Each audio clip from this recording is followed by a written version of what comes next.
कहिए, बैठ करके कहिए। सर आपका यहाँ पे आपका बहुत बहुत धन्यवाद। आपने अपना अमूल्य समय हमें दिया और आज हम बहुत खुश हैं कि हमारे जो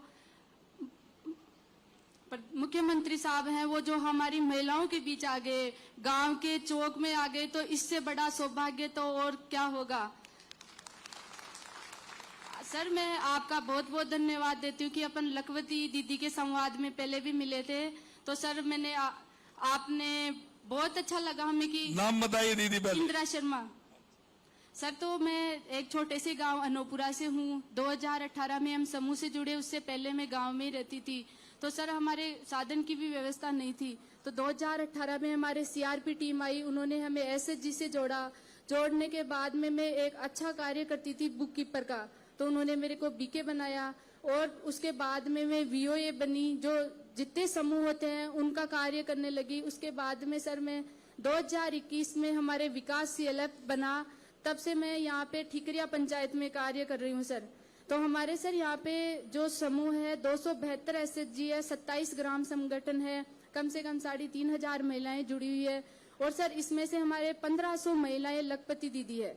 और सर बहुत अच्छा, 1500 दीदी लखपति दीदी है इस पूरे आपके क्लस्टर में। हाँ सर, बहुत अच्छा। 9 पंचायतें हैं, 9 पंचायत में 49 गांव है। बहुत अच्छा सर। तो हमारे यहाँ जब मैं शुरुआत में यहाँ आई थी तो सर सरपंच साहब से मैंने बात की, सर हमें यहाँ पे जगह चाहिए, तो उन्होंने कहा कि भाई देखते हैं। तो फिर उन्होंने हमें जगह दी। जगह देने के साथ साथ सर इन्होंने हमारा बहुत सपोर्ट किया। तो हम शुरुआत में सर मैं कुछ नहीं जानती थी, विषम परिस्थितियों से मैं घर से निकली थी, तब मेरे को पता नहीं था कि हमारे जीवन में क्या होगा और क्या नहीं होगा। 1 रुपए तक की कीमत का पता है मेरे को कि भाई 1 रुपए की क्या कीमत होती है, कभी कभी 1 रुपए भी नहीं होता था। उससे मैं राजीविका को बहुत धन्यवाद देना चाहती हूँ कि आज आपने, और आप जो सरकार का उसका भी धन्यवाद देना चाहती हूँ कि गांव से, घर में से एक महिला को उठाना बहुत बड़ी बात होती है, और पूरा सिस्टम से कि कैसे कैसे इनका आगे विकास हो, वो सब चीजें थी। साथ में सर मैं जब यहाँ आई तो सरपंच साहब से मिले, सरपंच साहब ने हमें ये जगह दी। उसके बाद में सर 2022 के अंदर हमारे सैनिटरी नैपकिन पैड योजना चली, तो उसके तहत सर हम जो सरकारी स्कूलें हैं ठिकरिया की, ये जो पूरी सांगानेर ब्लॉक की, उसमें हम सैनिटरी नैपकिन पैड का वितरण करते हैं। तो शुरुआत में सर हमें बहुत दिक्कत होती है। मैं फर्स्ट बार में जब हमारे बीपीएम सर ने कहा कि आप तो सैनिटरी नैपकिन पैड योजना के तहत हमारे को आपको वो मिलेगी, तो सर मेरे को बात करने में दिक्कत होती थी कि मैं कैसे कर पाऊंगी। तो उन्होंने कहा दीदी एक दवाई है और आप हट गए ना तो ये काम होगा ही नहीं, तो ये दवाई के रूप में आपको काम करनी है। तो सर आज हमारे 17 महिलाएं तो यहाँ पे उड़ान में काम करती है, और इसके अलावा हमने 90 महिलाओं को सर जो बगरू हैंड ब्लॉक प्रिंट है, जो बगरू की एक विशेष कम्युनिटी काम करती है, तो हमने 5-6 गांवों से 90 महिलाओं को ट्रेनिंग दिलाई, तो आज सर वो महिलाएं वहाँ काम करती है। हमारे बगरू खुर्द है, वहाँ पे जो पेपर प्रोडक्ट का है वो भी काम करती है। अन्नपूर्णा रसोइयाँ 2 हमारे पास अन्नपूर्णा रसोइयाँ हैं, वहाँ भी महिलाएं काम कर रही है। उसके साथ साथ सर हमारे 2 बर्तन बैंक भी मिले हैं हमें, जो कि प्लास्टिक से मुक्त कार्य होता है, वो भी काम कर रहे हैं। और सर एमएलए साहब का अभी एक बार हमारे यहाँ संवाद हुआ था, तो मैंने बोला सर हमें तो भवन चाहिए, हमारा खुद का भवन हो। तो सर इनका मैं बहुत बहुत धन्यवाद देती हूँ कि हमें एक स्ट्रक्चर दिया जहाँ से हम मिलकर सारी महिलाएं काम कर पाएंगे। तो हमें 3 मंजिल की हमें वो बिल्डिंग दे दी। और सरपंच साहब का तो मैं, मेरे भाई जैसे हैं, इन्होंने मेरे को हर बार ये बोला कि दीदी बताओ क्या करना है। अब मेरे को कभी ये एहसास नहीं होने दिया कि भाई ये मेरा घर नहीं है। यहाँ की जो पंचायत है, यहाँ के जो लोग हैं, मैं उनके साथ मिलकर बहुत खुश हूँ कि इन्होंने मेरे को सपोर्ट किया। और सर मैं उसके साथ साथ मेरा खुद का भी वुडन क्राफ्ट का कार्य है, तो आज 10 महिलाएं मेरे साथ काम करती है सर। तो आज मैं बहुत खुश हूँ, और मेरी यही रहती है कि जितनी भी मेरी महिलाएं हैं, कोई भी मेरे से कहे कि दीदी हमारे काम लेके आओ, तो सर मेरा यही रहता है कि उनको कैसे भी उनको काम मिले। और मेरी परिस्थिति ऐसी थी, तो मैं बहुत मतलब कि आगे बढ़ने के लिए भी क्या मेरे को पता ही नहीं था कि अब करे ही क्या, पर उस विषम परिस्थितियों ने हमें राजीविका ने सपोर्ट किया। हमारे डीपीएम मैडम आए हैं, मैं उनको भी धन्यवाद देना चाहती हूँ कि उन्होंने हर बार कहा कि दीदी मैं खड़ी हूँ, आप करो। मैं अपने डीपीएम मैडम का भी बहुत बहुत धन्यवाद देना चाहती हूँ। उन्होंने हमें सभी महिलाओं को यहाँ आते हैं, हर बार हमें पूछते हैं दीदी बताओ, इंदिरा जी आप बताओ क्या चाहिए आपको, तो मेरे को सबसे अच्छा है कि मेरे को ऐसे लोग मिले कि जो मेरे से पूछते कि क्या अच्छा, चाहिए अब आपको? आप कितना कमा लेती हैं? अब कितना है आपका? सर मैं 10 लाख तक साल का कमा लेती हूँ। हैं? 10 लाख तक कमा लेती हूँ सर, मैं एग्जीबिशनों में जाती हूँ। अच्छा, 10 लाख रुपए साल कमा लेती हैं? बिल्कुल तो सर। आप तो लखपति क्या मिलियनर दीदी बन गई हैं आप हाँ तो, सर। हैं? हाँ, बिल्कुल। एक बार जोरदार ताली बजाइए। देखिए, ये कहानी है आर्थिक सशक्तिकरण की। उन्होंने कहा कि मैं एक एक रुपए का महत्व जानती थी, मेरी क्या परिस्थिति थी, और देश के यशस्वी प्रधानमंत्री नरेंद्र मोदी जी के नेतृत्व में जो राजीव का की योजना चलाई थी, उनका सपना यही था कि हमारी हर दीदी लखपति दीदी बने। मैं इंदिरा जी आपको बहुत बहुत शुभकामनाएं देता हूं कि माननीय प्रधानमंत्री जी ने कहा कि अब लखपति दीदी से मिलियनर दीदी बनने वाली हैं, आप तो बन गई, इसके लिए आपको बहुत बहुत बहुत बहुत शुभकामनाएं। सर मेरा एक ही काम है कि मेरा सपना भी है कि जो मेरी 9 पंचायतें हैं, मैं जब तक भी काम करूं मेरी 9 की 9 पंचायतों में काम आए महिलाओं के लिए। जो जो चीजें पीड़ा मैंने सही, मैं किसी महिला को नहीं चाहती कि वो सही। धन्यवाद सर। बहुत अच्छा, बहुत अच्छा, बहुत अच्छा। हमारी दूसरी बहन कोमल जी।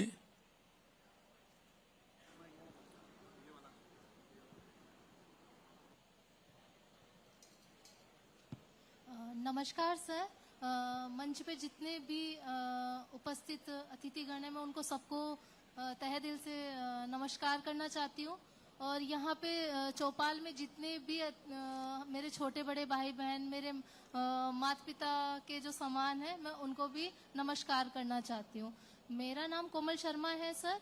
मैं यहीं पास के गांव से, बगरू खुर्द मेरा गांव है, और मैं पेपर प्रोडक्ट का कार्य करती हूँ सर। जितना भी अपना वेस्ट कपड़ा होता है, वेस्ट कागज होता है, वेस्ट पेपर, ये जो पत्ते होते हैं, इसको रिसाइकल करके एक पेपर तैयार होता है सर सांगानेर के अंदर।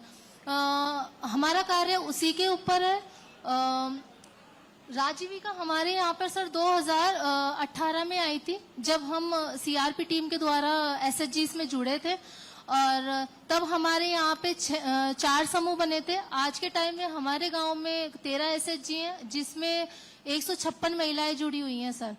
हमारे यहाँ पर पेपर प्रोडक्ट का कार्य सर राजीविका आरसीटी बैंक ऑफ बड़ौदा द्वारा दिया गया था। और सर जो पेपर प्रोडक्ट का कार्य है वो हमारे 30 से 35 महिलाएं, पहले हमारी 6 महिलाओं ने शुरुआत की थी सर। 400 रुपए मिला के 2000 रुपए इकट्ठे करके हमने काम की शुरुआत की थी। हमें जयपुर में जाने का मौका मिला, क्योंकि उससे पहले हमने जयपुर भी नहीं देखा था।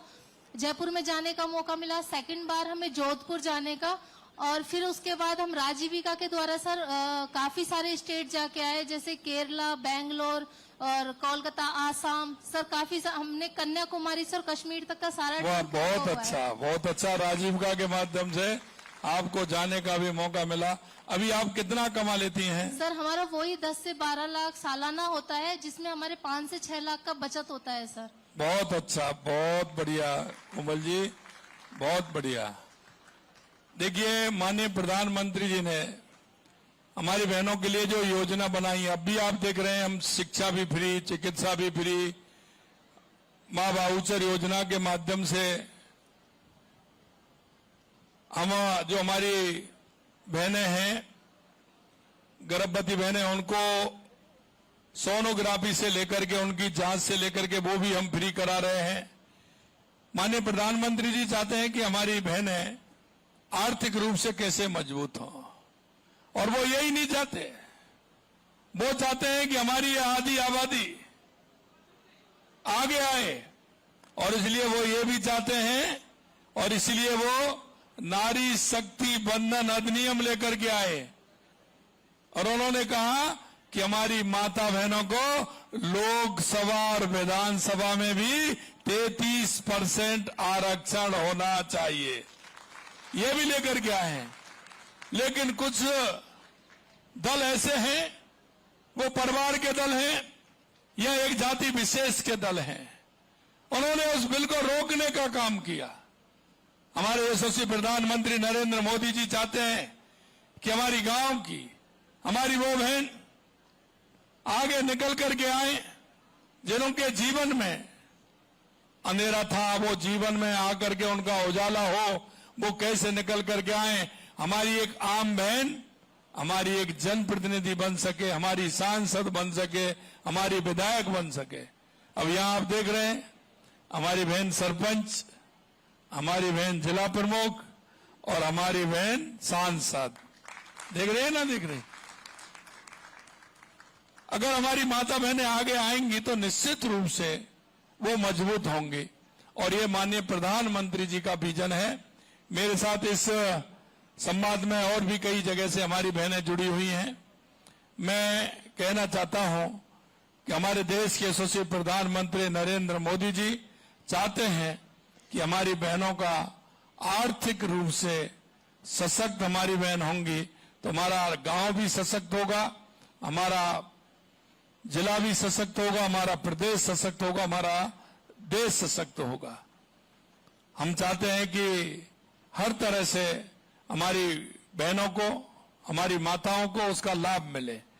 मैं कहना चाहता हूं हमारी आंगनबाड़ी में हमारी बहनें हैं, आशा सहयोगिनी हमारी बहनें हैं, उनको भी हमने लगातार हमारी सरकार 10-10% उनका वेतन वृद्धि कर रही है, जिससे वो भी हमारा ठीक प्रकार से उनका भी आर्थिक सशक्तिकरण हो।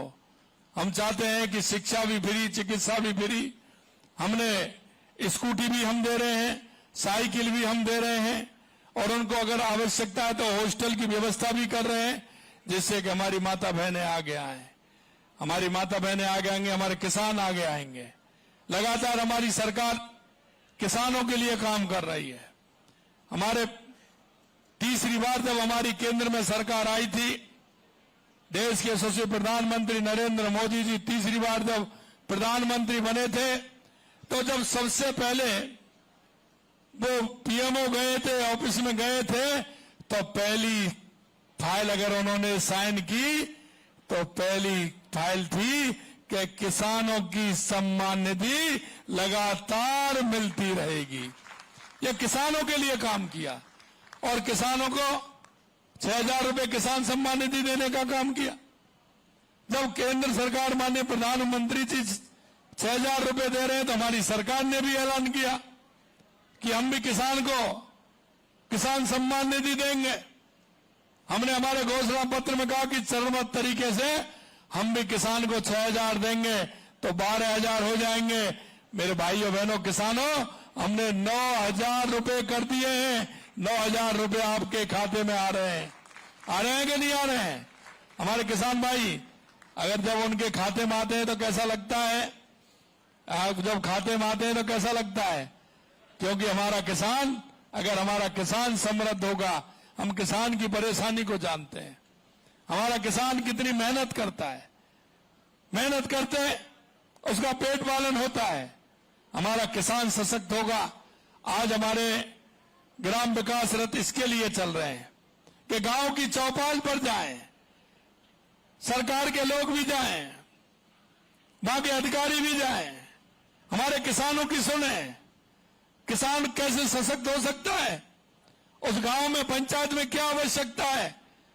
आज आपने देखा कि 2 साल के अंदर लगातार पूरे राजस्थान में हमारी सरकार काम कर रही है। हमने एक रोड मैप बनाया कि सबसे पहले किसान का भला कैसे हो सकता है, युवा और महिला का भला कैसे हो सकता है। मैंने महिलाओं को आपको बताया, लेकिन किसानों का भी बताना चाहता हूं, क्योंकि किसान को सबसे पहले आवश्यकता होती है तो किस बात की होती है? किसान को खेती के लिए क्या चाहिए? क्या चाहिए? पानी। तो देख लीजिए, पानी के लिए हमारी सरकार ने 2 साल में पूरे राजस्थान के लिए, चाहे हमारा ईआरसीपी योजना हो, रामजल सेतु योजना, चाहे यमुना का समझौता हो, या इंदिरा गांधी गंग नहर में हमारा हनुमानगढ़, गंगानगर, बीकानेर, फलौदी, जैसलमेर, बाड़मेर, जोधपुर, नागौर, इनमें पानी आना हो, तो इसके लिए हमने इंदिरा गांधी नहर और गंग नहर के लिए 5,000 करोड़ रुपए देकर के उन नहर को ठीक करवाने का काम हमारी सरकार ने किया है। यमुना जल के लिए हमने हरियाणा से समझौता किया, एमओयू हुआ, डीपीआर बन गई। आने वाले समय में उसका भी काम प्रारंभ होने वाला है। और आपको पता है 17 जिलों की जो हमारी चंबल परियोजना है, उसका काम प्रारंभ हो गया। 26,000 करोड़ रुपए के काम आज जमीन पर स्टार्ट हो गए। इसी तरह हम नर्मदा के लिए, जालौर और बाड़मेर के लिए नर्मदा का पानी कैसे आए, सोम कमलाम के माध्यम से जवाई में पानी पाली जालौर सिरो के लिए कैसे जाए, हमारी माई डैम के माध्यम से बांसवाड़ा डूंगरपुर पानी आए, ब्राह्मणी नदी के माध्यम से हमारा चित्तौड़, भीलवाड़ा और हमारे बीसलपुर में पानी आकर के उसका पानी ब्यावर और नागौर को, जैतारण को कैसे मिले, ये व्यवस्था भी लगातार हम कर रहे हैं। और जब हम ये व्यवस्था कर रहे हैं तो ऊपर वाले की भी कृपा हो रही है कि नहीं हो रही है? गिरिराज धरण की कृपा हो रही है ना? पूरे लबालब हो गए थे 2 साल बाद, हमारे पानी की कोई कमी नहीं है। मेरे से कहा कि मई जून के महीने में राजस्थान में बिजली पानी की परेशानी आती है। मैंने कहा ये तो अपने आप ऊपर विश्वास होना चाहिए। मैं सभी जाकर के पूछता हूं, क्योंकि हमने कहा 27 तक किसान को दिन में बिजली देंगे। मेरे मित्रों, पहले 24 जिले थे और 2 दिन पहले 2 जिले और जुड़ गए। अब हम 26 जिलों में किसान को दिन में बिजली देने का काम हमारी सरकार कर रही है। जहां जाता हूं मैं पूछता हूं, आपको बिजली की कमी तो कोई नहीं है। आपसे भी पूछना चाहता हूं, क्या बिजली की कमी है आपके यहां? अरे बताइए, बिजली की कमी है क्या? ये उनसे कहिए, वो कह रहे हैं बिजली पानी। मैंने कहा कहीं पानी की कमी भी नहीं मिलेगी और मेरे किसान को बिजली की कमी भी नहीं मिलेगी। हमने सभी कलेक्टरों को निर्देश दिया है कि मेरे किसान को किसी भी गांव में आदमी के लिए भी नहीं, पशुओं के लिए भी कोई कमी नहीं आनी चाहिए। पूरा पानी उनको मिलना चाहिए, पूरी बिजली उनको मिलनी चाहिए। और मैं यही कहता हूं, लगातार किसान के लिए हमारी सरकार काम कर रही है। आपको किसान सम्मान निधि हम दे रहे हैं, आपको ब्याज मुक्त ऋण भी हम दे रहे हैं, आपको हम डेयरी के माध्यम से भी हमारी सरकार लगातार काम कर रही है, हम सहकारिता के माध्यम से भी काम कर रहे हैं। और मैं आज से कहना चाहता हूं मेरे भाई और बहनों, हमने किसान की आय बढ़ाने के लिए लगातार हमारी सरकार काम कर रही है। आप देख रहे हैं, जल संरक्षण में ड्रिप सिंचाई को भी हम दे रहे हैं और हम युवा पीढ़ी को खेती के प्रति रुझान कैसे हो, इसके लिए हम काम कर रहे हैं। 19 मार्च को हमने एक अभियान चलाया था, हमारा ग्राम विकास और बाढ़ विकास। हम चाहते हैं कि गांव का विकास कैसे हो, हमारे गांव में पैदावार क्या होती है, हमारे गांव में उद्योग धंधा क्या है, वोकल फॉर लोकल कैसा, कौन सा आइटम वहां बनता है। अरे हमारे हर गांव में कोई ना कोई काम ऐसा होता है जिसको हम आगे बढ़ा सकते हैं। हमारे राजस्थान के अंदर आप देखते हैं, फसलों में हम कई फसलों में देश के अंदर हम पहले नंबर पर हैं। सबसे ज्यादा हमारे यहाँ जीरा पैदा होता है, सबसे ज्यादा ईसबगोल पैदा होता है, धनिया हमारे यहाँ पैदा होता है, सरसों हमारे यहाँ पैदा होती है, मक्का हमारे यहाँ पैदा होता है। मसाले तो अधिकतर होते हैं, सौंफ भी होती है, अजवाइन भी होती है, धनिया भी होता है, जीरा भी होता है कि नहीं होता? तो हमने कहा कि जहां ये पैदा होता है वहीं प्रोसेसिंग यूनिट लगनी चाहिए, वहीं हमारे किसान के युवा को उसका फायदा मिलना चाहिए। और हमने हर जिले में इस तरह से चिन्हित किए हैं और लगातार हमारे एमओयू उनके साथ हो रहे हैं, जो हमारे प्रवासी राजस्थानी हैं, जो उद्योगपति यहाँ आना चाहते हैं। हमने कहा कि ये तो सांगानेर है, इसमें प्रिंट का काम होता है, पेपर का काम यहाँ होता है, हमारे इस उद्योग को कैसे आगे बढ़ाया जाए, लगातार उसके लिए काम कर रहे हैं। कई हमारे यहाँ मूर्तियां बनती हैं, तो कई हमारे यहाँ चूड़े बनते हैं, चूड़ियां बनती हैं, कहीं जूते बनते हैं, जूतियां बनती हैं, कहीं आपने देखा है इस तरह के दुपट्टे भी बनते हैं, कहीं केस बनते हैं, बहुत बड़ा टेक्सटाइल में काम होता है, कई खिलौने हमारे यहाँ बनते हैं। तो कई तरह के राजस्थान में काम होते हैं। मैं युवा साथियों से कहना चाहता हूं कि हमारी सरकार चाहती है कि प्रोसेसिंग यूनिट बने, हमारी कोल्ड स्टोरेज चेन बने, वह हमारे गोदाम बने, जिससे किसान अपनी फसल का फायदा उठा सके। अभी मैं कई जगह गांव चौपाल में गया हूं, वहां कई तरह की मांग आती है, कई जगह में उत्पादन होता है लेकिन मंडी नहीं है, तो वहां हमने मंडी स्वीकृत की है। कहीं गोदाम नहीं है तो गोदाम स्वीकृत किए हैं। और आपने देखा है हमारे यहां, क्योंकि किसान और पशुपालन दोनों एक साथ चलते हैं, किसान का और पशुपालन का जोड़ा है, और जो किसान होगा वो पशुपालक भी होगा। तो हमारा पशुपालक कैसे आगे बढ़े उसके लिए भी काम कर रहे हैं। हमने कहा किसान क्रेडिट कार्ड मिलता है, तो हमने कहा कि किसान को गौपालक कार्ड भी दीजिए, तो हमने गौपालक कार्ड दिया। पहले वो भी बिना ब्याज के, पहले 1 लाख रुपए था, अब के बजट में हमने बढ़ा करके उसको 1.5 लाख कर दिया, जैसे कि आराम से हमारा किसान गाय भैंस खरीद सके। क्योंकि किसान जब कभी भी कहीं जाता है, अपने रिश्तेदारी में जाता है, तो सबसे पहले क्या पूछते हैं दादा बताइए? जब आप जाते हैं तो क्या पूछते हैं? अरे खेतीबाड़ी कैसी है, यही पूछते हैं ना। और दूसरी बात क्या पूछते हैं? दूध वगैरह हो रहा है कि नहीं हो रहा है, गाय भैंस दूध दे रही है कि नहीं दे रही है, यही पूछते हैं ना। अरे ऊपर हाथ उठाओ, यही पूछते हैं ना, गांव में जाते हैं यही पूछते हैं। तो हमने कहा भाई, अगर किसान हमारा कहीं जाता है और अगर बेटे की ससुराल में या बेटी की ससुराल में जाता है, और जब पूछते हैं क्या कहते हैं उसको, कहते हैं उसको कि समधी जी बताइए फसल कैसी है, बढ़िया दूध हो रहा है कि नहीं हो रहा है, तो वो ये कह रहे हैं दूध नहीं हो रहा है, तो उसकी बेइज्जती होती है कि नहीं होती है? हमने कहा भाई ऐसे हमारे किसान का नहीं होना चाहिए। हमारे किसान को गाय भैंस आवश्यक है, इसलिए पहले पूछते हैं दूध हो रहा है कि नहीं हो रहा है, तो उसके लिए भी बिना ब्याज के 1.5 लाख रुपए हमारी सरकार दे रही है। और उसमें भी एक और मैं कहूं आपसे कि डेयरी के अंदर जब, क्योंकि वो तो पटेला ही करते हैं अधिकतर, उनमें से तो 30-35% ही काम करते हैं। पीछे जो मेरे बैठे हैं साफा वाले, यही है ना, काम करती है हमारी माता बहनें गाय भैंस का। करती है नहीं करती दादा बता? हमारी माता बहनें करती है ना दादा? तो हमने कहा कि भाई माता बहनें हमारी गाय भैंस की करती हैं, तो ये जब दूध गाय भैंस का निकाल के डेयरी पर देने जाती है कि नहीं जाती है? डेयरी पर जाती हैं, तो मैंने कहा उतनी मेहनत करती हैं, शाम को सबसे बाद में सोती हैं, सुबह सबसे पहले जगती हैं, तो हमने कहा इनके लिए फायदा होना चाहिए, इसलिए 5 रुपए लीटर उसका पैसा हमारी माता बहनों के लिए, डेयरी पर दूध का पैसा 5 रुपए लीटर का हमारी सरकार देती है। और मैं माता बहनों से कहना चाहता हूं, क्योंकि मुझे पता है जब 10 दिन में आपका पैसा आता है तो पैसे तो आपको मिलता है, और आपसे पैसे लेने वाले पीछे बैठे हैं, क्या ये कितना पैसा आया 10 दिन का? तो मैं कहता हूं माता बहनों से 5 रुपए लीटर का पैसा उसमें से निकाल के और बाकी पैसा उनको दे दीजिए। 5 रुपए लीटर तो आपका ही है ना, हमारी सरकार आपको दे रही है, जो गाय भैंस की करेगा उसको मिलेगा।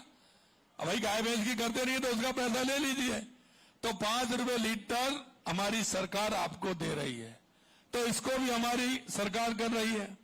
दूसरा मैं कहना चाहता हूं मेरे भाई और बहनों, आज आवश्यकता है आधुनिक खेती की, बचत की खेती की।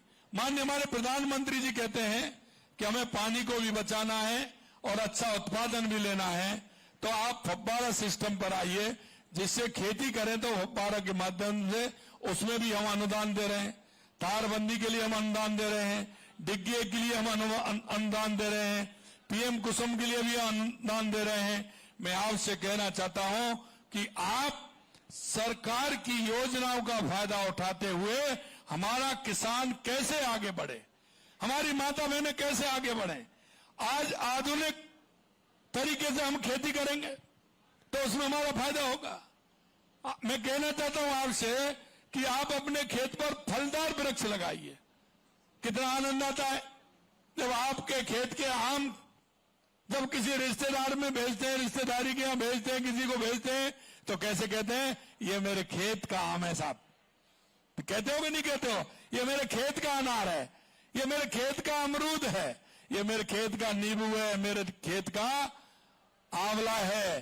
तो मैं आपसे कहूंगा कि हर किसान अपने खेत पर 50-100 पौधे लगा करके क्योंकि ये तो मेड़ पे लगता है तो कोई नुकसान भी नहीं करता।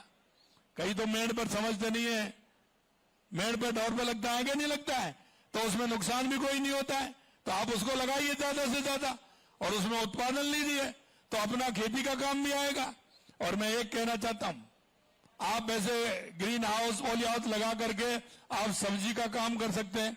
सीकर में मैं गया था ग्राम चौपाल में, उस भाई ने मेरे से, किसान भाई ने कहा कि 100 बीघे खेती एक तरफ और मेरी 2 बीघे खेती एक तरफ। उसने कहा कि मैंने एक साल में 5 लाख रुपए उसमें से कमाए। हम लाभ की खेती कैसे बना सकते हैं? अरे आपके यहां तो नजदीक में मंडी है, जयपुर है, तो आप उस खेती को, लाभ की खेती क्यों नहीं बना सकते? मैं दूर वालों से भी कहना चाहता हूं जो कस्बे से, शहर से दूर हैं, आपको साधन संसाधन के लिए हम दे रहे हैं, मंडी आपको हम दे रहे हैं, प्रोसेसिंग यूनिट की हम आपसे कह रहे हैं, कोल्ड के लिए हम आपसे कह रहे हैं, गोदाम के लिए हम आपसे कह रहे हैं, तो आप उस खेती को, लाभ की खेती कैसे बना सकते हैं, इसमें किसान भाइयों काम करना है। मैं जानता हूं कि आप खेत खलिहान में काम करते हैं, आपको किस तरह की दिक्कतें आपको आती है। मेरा छोटा किसान ट्रैक्टर नहीं रख सकता, बुवाई के लिए, उसके लिए उस पर दूसरे पर निर्भर होना होगा। तो हमने ये भी करना चाह रहे हैं एफपीओ के माध्यम से कि सामूहिक रूप से जुड़ करके एग्रीकल्चर के जितने भी इक्विपमेंट हैं उनको आप खरीदें और उसमें सस्ती आपको खेती होगी, क्योंकि आपका वो भाड़ा नहीं लगेगा, उसमें सिर्फ तेल ही तेल जलेगा, तो उसमें भी आप सहभागिता करके उसमें भी काम कर सकते हैं। आज मैं देखता हूं कि हमारे राजस्थान के अंदर जहां भी कहीं आप देखोगे तो हमें यूनिट लगाने की आवश्यकता है। हनुमानगढ़ गंगानगर में किन्नू पैदा हो रहा है, अब वहां धान पैदा हो रहा है, वहां कपास पैदा हो रहा है, तो वहां क्यों प्रोसेसिंग यूनिट हम नहीं लगा सकते? हमारे जैसलमेर के अंदर खजूर पैदा हो रहा है, बीकानेर के अंदर मूंगफली पैदा हो रही है, हमारे बालोतरा बाड़मेर के अंदर अनार पैदा हो रहा है, जालौर के अंदर जीरा, ईसबगोल पैदा हो रहा है, वहां दलहने हो रही है, तिलहन हो रहा है। इन सबकी प्रोसेसिंग यूनिट हमारे युवा साथी लगाएंगे, इसलिए हमने उसमें युवा नीति में हम सरकारी नौकरी भी दे रहे हैं। और सरकारी नौकरी आप देख रहे हो, हमने 1.25 लाख नियुक्ति पत्र दे दिए, 1,35,000 हमारी प्रक्रिया दी ने। जून के महीने में रोजगार मेला फिर लगने वाला है, 10-20 हजार को फिर नौकरी देने वाले हैं, नियुक्ति पत्र। और 1.25 लाख का हमने वैकेंसी निकाल दी, कैलेंडर निकाल दिया। आप मैं युवाओं से कहना चाहता हूं कि सरकारी नौकरी के लिए जो पढ़ना चाहते हैं मेहनत करें, पूरी तरह से मेहनत करें। सरकार ने जो आपसे वायदा किया है 4 लाख नौकरी हम देंगे, तो 4 लाख नौकरी देंगे, आपको कोई चिंता करने की जरूरत नहीं है। प्राइवेट क्षेत्र में हमने 6 लाख नौकरी के लिए कहा है, 3 लाख हमने दे दिया, क्योंकि पहली साल ही हमने राजिंग राजस्थान जो किया था उसमें हमारे 9 लाख करोड़ से अधिक के काम जमीन पर आ गए। बड़े बड़े उद्योग उसमें आए हैं, छोटे उद्योग भी उसमें लग रहे हैं, और इसीलिए हमने युवा नीति बनाई है। उस युवा नीति के माध्यम से हमारे किसान के बेटे को, हमारे किसान के उस नौजवान को, क्योंकि हमें पता है जब मेरा युवा भाई हो या बहन हो 22, 23, 24, 25 साल की होती है, जब उसके कोई प्राइवेट काम करने की इच्छा होती है तो वो पैसे के लिए बात करते हैं।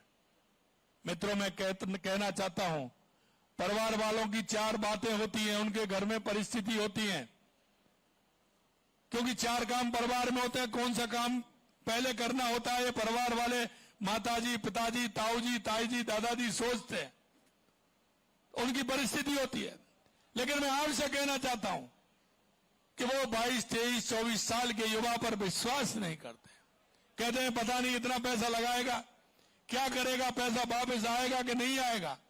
लेकिन हम देश के यशस्वी प्रधानमंत्री नरेंद्र मोदी जी ने कहा है कि आप चिंता मत करिए, तुम्हारी गारंटी नरेंद्र मोदी देंगे। इसलिए हमने 50 लाख से लेकर के 1 करोड़ रुपए तक का आपको ब्याज मुक्त लोन देने का काम हमारी सरकार करेगी। आप प्रोजेक्ट रिपोर्ट बनाइए और आराम से नौकरी लेने वाले नहीं, नौकरी देने वाले बनिए। इसके लिए भी हमारी सरकार काम कर रही है। और ये हमारा ग्राम विकास यात्रा इसी पर आधारित है। हमारे ग्राम बाढ़ विकसित ग्राम विकसित बाढ़ की योजना भी हमारी वही है। 19 मार्च को हमारा राजस्थान दिवस के अवसर पर हमने एक घोषणा की थी। हम एक गांव का पूरा रोड मैप बना रहे हैं। उस रोड मैप के माध्यम से गांव में क्या क्या आवश्यकता है, हमारी माता बहनों की क्या आवश्यकता है, हमारे किसानों की क्या आवश्यकता है, युवाओं की क्या आवश्यकता है, उसको भी हम कर रहे हैं। और उसका रोड मैप बनेगा वो 5 साल के नहीं, 10 साल, 15 साल, 20 साल के लिए। 5 साल बाद आबादी इतनी होगी तो इस गांव में क्या हो सकता है, 10 साल बाद क्या हो सकता है, मां की शिक्षा, चिकित्सा, बिजली, पानी, सड़क, वो सारे व्यवस्थित कैसे हों। मित्रों, ये जो चलन चला है ना गांव से पलायन का, गांव छोटे होते जा रहे हैं और शहर कस्बे बड़े होते जा रहे हैं। आप देख रहे हैं गांव में कितना बड़ा हमारा बाड़ा होता है, कितनी बड़ा घर होता है। उसे छोड़ करके हम छोटे से मकान में जाते हैं कि नहीं जाते, जाते हैं कि नहीं जाते हैं। वो भी 5 बीघा, 6 बीघा, 8 बीघा, कहीं 10 बीघा जमीन को देकर के वहां छोटा सा प्लॉट लेकर के वहां अपना जीवन यापन करते हैं। वो एक बात कहते हैं पढ़ाई के लिए, हमने उसका भी ध्यान रखा है। और हमने कहा है कि हमारे युवा को जो पढ़ने वाला है उसके लिए तैयारी करने के लिए, नौकरी पाने के लिए तैयारी करने के लिए हमने अटल ज्ञान केंद्र की स्थापना कर रहे हैं। वहां लाइब्रेरी भी होगी, ई लाइब्रेरी भी होगी। वो पढ़ भी सकेगा, वहां से फॉर्म भी भर सकेगा।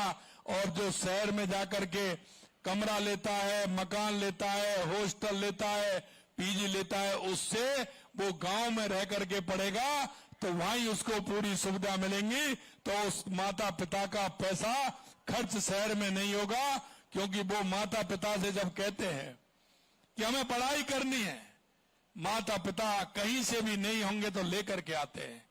वो ब्याज पर लेकर के आते हैं, रात के अंधेरे में जाते हैं, उनके मन के अंदर पीड़ा होती है। लेकिन बेटा और बेटी जब विश्वास दिलाते हैं कि मैं नंबर लेकर के आऊंगी, मैं सरकारी नौकरी लगूंगी, तो पिता को भी विश्वास होता है। लेकिन पिछले 5 साल में जो हुआ आप सभी ने देखा, युवाओं के सपनों को रौंद दिया था। कितने पेपर लीक हुए थे, उस युवाओं को खून के आंसू रोने का काम उस सरकार ने कराया था। लगातार आप देख रहे हैं 350 पेपर के लगभग हमारी सरकार ने कराए हैं, पारदर्शी तरीका से कराए हैं। मैं अजमेर में गया था, मेरे 12-13 भाइयों को जब मैंने पूछा था उनके यहाँ कितने लोगों को नियुक्ति पत्र मिला है, कुछ तो थे नहीं, 12-13 लोग तो वहां उपस्थित थे। उन्होंने कहा कि हमको मिला है। एक युवा वहां का कंडेल का RAS अधिकारी बना है और वो भी राजस्थान में पहले नंबर आया है। और उसके भाई ने, किसान ने मेरे से बात की थी, वो किसान का बेटा है। मेरे भाइयों बहनों, इन चौपालों के माध्यम से मैं आपसे इतना ही कहना चाहता हूं कि हमारी सरकार आपके साथ है। हमारी केंद्र और राज्य सरकार की जो योजना है उनका पूरा का पूरा लाभ आपको मिले, हमारे युवाओं को मिले, हमारी बहनों को मिले, हमारे किसानों को मिले, हमारे मजदूर को मिले, हमारी माता बहनों को मिले। मजदूर की सहायता के लिए हम हमेशा तैयार हैं। पहले बेटी की शादी पर 50,000 रुपए मिलते थे, अब हम उसको 75,000 रुपए देते हैं। लगातार उसके लिए हम काम कर रहे हैं। हम चाहते हैं कि हमारा किसान का जीवन स्तर ऊंचा कैसे उठे। लगातार हमारी सरकार उसके लिए काम कर रही है। आज आपसे जुड़ने के लिए कई हमारे युवा जुड़े हुए हैं। उनमें से मैं 2-3, ज्यादा नहीं करके 2-3 युवाओं से, 2-3 महिलाओं से मैं बात करूंगा जो इस कार्यक्रम में हमारी जुड़ी हुई हैं।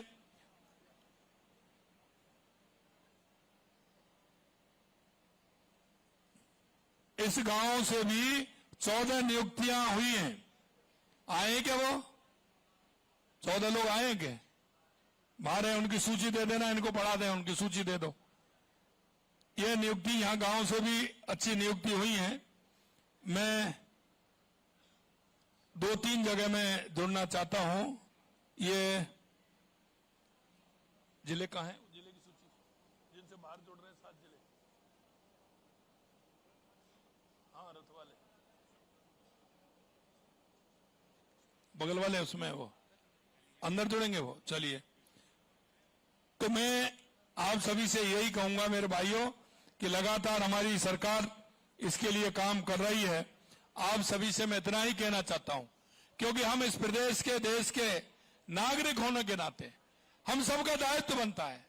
कुछ काम ऐसे होते हैं जिसको समाज करता है, आम व्यक्ति करता है। एक नागरिक होने के नाते हम सबका दायित्व बनता है। अब आपने देखा हमारी माता बहनें, राजीव काकी जो बहनें, उनकी कहानी मैंने सुनी है। मैंने ये कहानी भी सुनी है, माता बहनों ने सुना ही नहीं, कि पहले जब ये काम करने जाती थी घर से निकलने नहीं दिया जाता था। घर वाले ताने देते थे, दूसरे लोग कहते थे कहां जा रही हैं। ये बड़ी चुनौतियों के साथ आगे बढ़ी हैं। और आज जब मेरे को एक बहन ने सुनाया, एक जगह जब मैं गया, कि पहले तो मेरे सासू जी कहती थी कहां जा रही है, मैं अपने बेटे से भी लड़ती थी, बेटा मेरा साथ देता था, उसका पति यानी साथ देता था, वो उससे लड़ती थी। और अब जब वो लखपति दीदी से भी आगे निकल गई हैं, तो सासू मां कहती है कि इस बहू को लेकर के जाओ और लेकर के आना। और अब वो कहती है पहले मैं पैसा उन पर मांगती थी, अब वो मेरे से पैसा मांगती है। कितना बड़ा बदलाव आया है। कई बहनों ने तो कहा, मेरी एक नागौर की बहन थी, राजपूत परिवार से थी, वो कहती थी कि हमको तो कोई निकलने ही नहीं देता था, पर्दा में जाना पड़ता था, लेकिन फिर भी हम निकल करके गए। लोग कहते थे कि ये फलाने की पत्नी है, उनकी बेटे की बहू है। और आज वो कहती है वो बैंक में है, वो बैंक सखी है। वो कहती है कि आज लोग कहते हैं कि ये बैंक वाली के घर वाले हैं। कितना बड़ा अंतर आया है। ये बैंक वाली के ससुर हैं, ये बैंक दीदी है उसके ससुर हैं।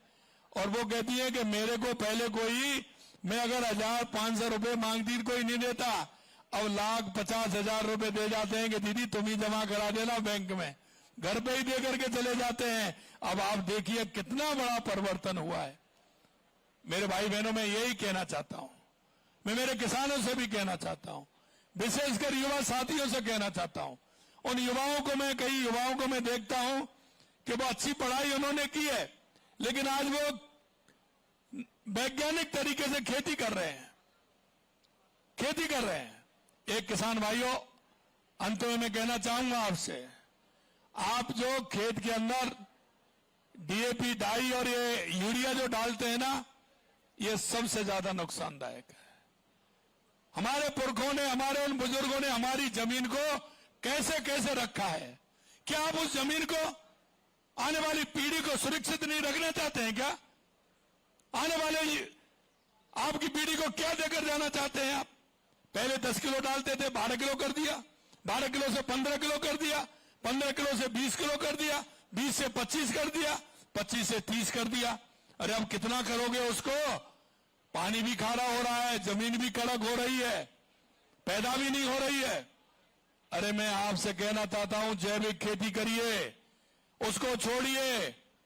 वो जहर है, वो जमीन को खराब कर रहा है। हम अपनी मृदा को, मिट्टी को चेक कराएं।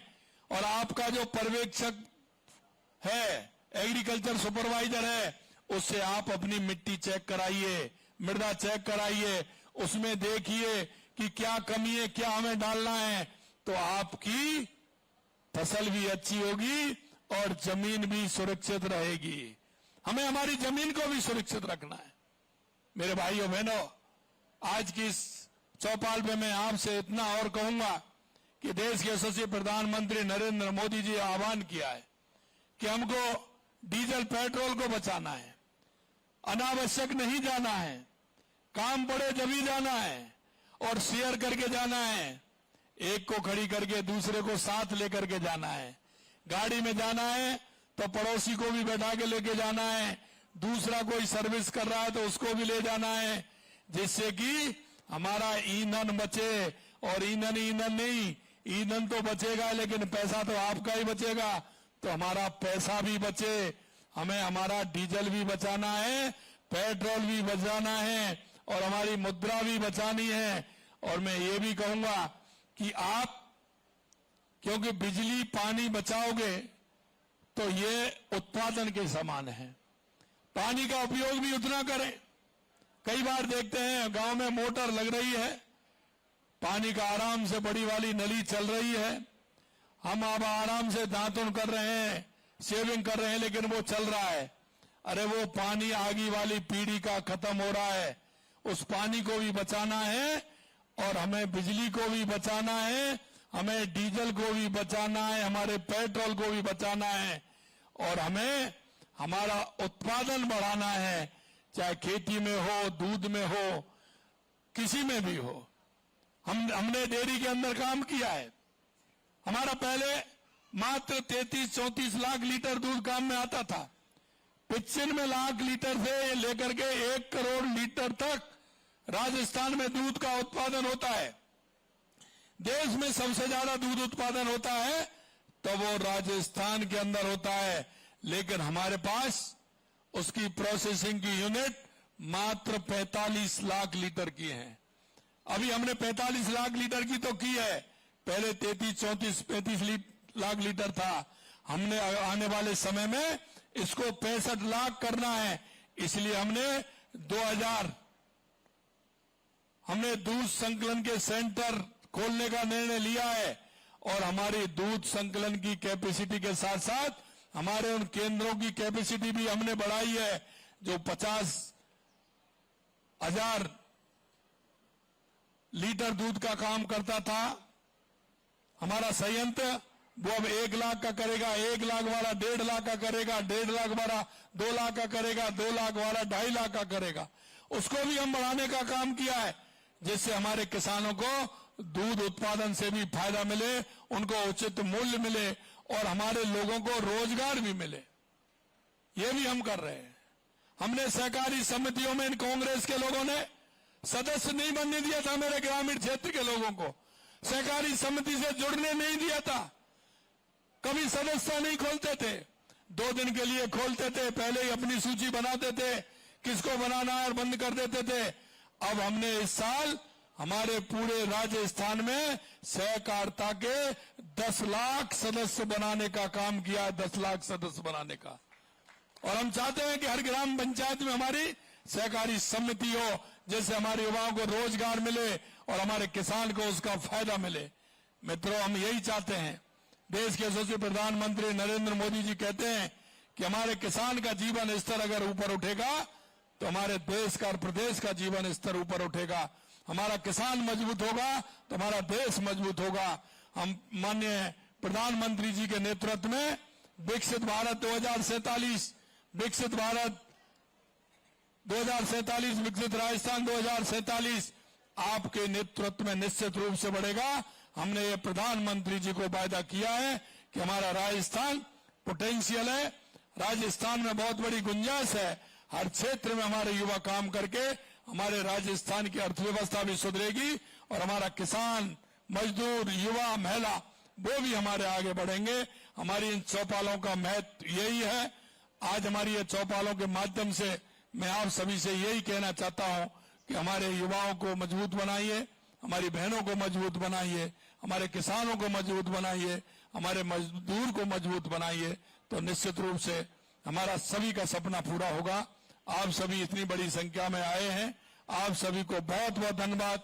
जय हिंद, जय भारत, जय राजस्थान।